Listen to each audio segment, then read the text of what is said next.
How's it going, everyone? Welcome back to Double Pebble. Right, today it's time for another review video. Now before we go into the review, right, I just want to update you guys that I have already started live streaming.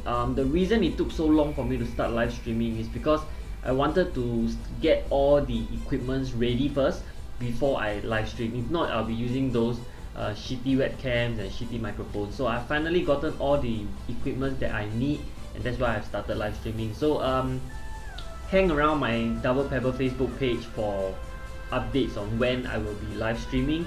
If you're bored, if you have questions, you can just drop by and you can ask me your questions. And if you are taking a break from whatever you are doing, you can just pop by and watch us play a little bit of 3v3. Okay, so let's now go into the review proper.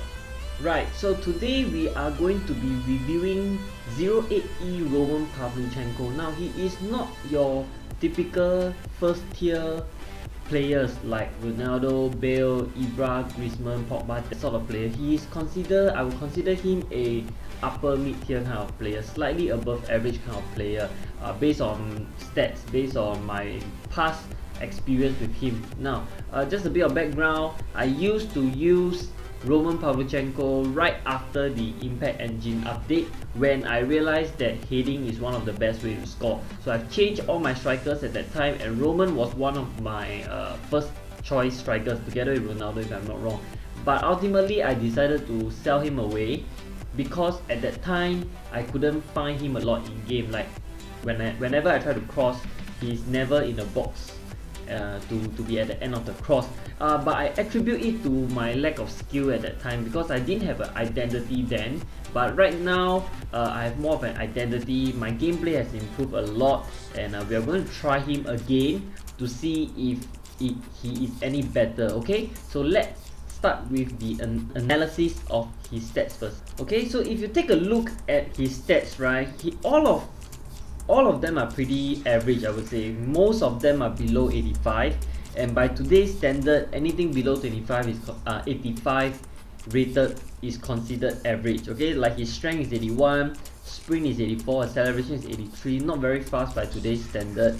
Dribbling, ball control is below 85 as well. Finishing is the only one above 85, 88, and then shot power is also above 85, so it's 86.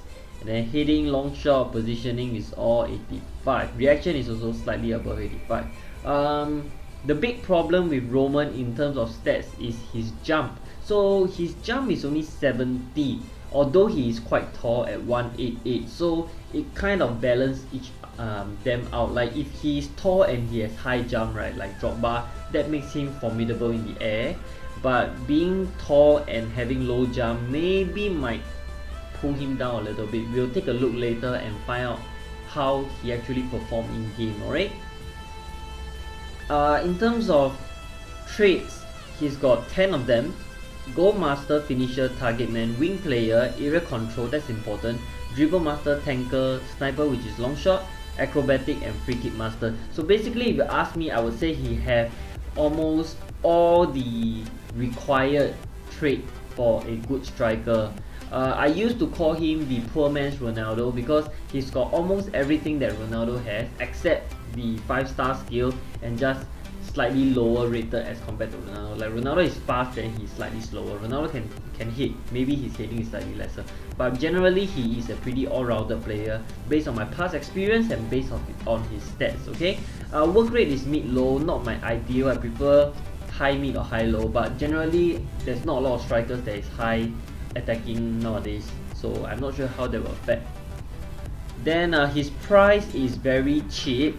Average is 21, currently is 29. I would think almost everyone will be able to afford him, because nowadays I think GM gives a lot of the lottery packs, the EP lottery, that will give you quite a lot of money, like 15 million, 20 million, that sort of thing. So it wouldn't be hard to afford him. Okay, so right now let's go into the in-game analysis. Right, so first things first, after reusing him, I agree with myself that he is a poor man's Ronaldo, in the sense that he is really all-rounded. He's actually relatively fast in game, although that is probably attributed down to the stuff in the streamer's account, but his acceleration is a little bit lacking, so it makes it kind of difficult for him to get away from defenders. Physically super strong. I've seen a few instances whereby he had the upper body strength to hold off the defenders. Together with the tanker trait, that makes him quite a strong physical presence. His heading is extremely good. Now this is something that confuses me a little bit, because we mentioned that his jump stat is quite low, 70, although he is tall, but he scored a lot of headers for me. Like, many of the headers are drop bar, like, you know, the way he flies in from deep and powers the ball into the net. So I'm thinking the jump stat might not be as important as compared to natural height. Okay, so just take note that he is extremely good in the air.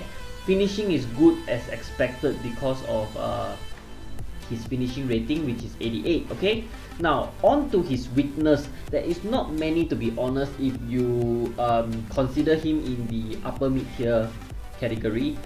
First thing is his jump stats, but that is probably for those who are more particular about stats, because he's only 70. But in game, you really can't feel that he can't jump. Like, I think there was a match whereby he scored a hat-trick of headers. That is pretty rare. Okay. Another thing is work rate. Now this is a slightly bigger problem. He seemed to like to hang around the edge of the box a lot. I'm not sure why. Like, whenever I'm on the box, sometimes I spam Q, right? He's still loitering around at the edge of the box instead of rushing inside. Some strikers have this problem, have this tendency, and unfortunately he is one of them. Of course, there are still instances whereby he still dashes into the box, but there are just more times when he hangs around the edge. Okay, so potentially you want to take note of that when you want to buy him. Okay, overall I would actually rate him an 8 out of 10. I know that is quite high, but if you consider that he's upper mid tier and only 29 million, and the way he performs in game is really quite exceptional. I've taken a look at his price for +5. It's around 450 to 500 million for +5, but the stats is unbelievable. Now if you have the time, just drop by the market and take a look at his +5 stats. Unbelievable. I think he's going to be a monster at +5. It's not very expensive, but it's not very cheap either. It's somewhere in the mid-range. If you can afford it, go for a +5 Roman Pavlyuchenko, and I'm sure you will enjoy it. Alright, with that is all I have today. Hope you guys enjoyed this review video. Don't forget to subscribe and drop a comment if you have any questions or if you have any feedback for my videos, and like and share this video with your friends, and if you have time, drop by my live streams, and I'll see you next week.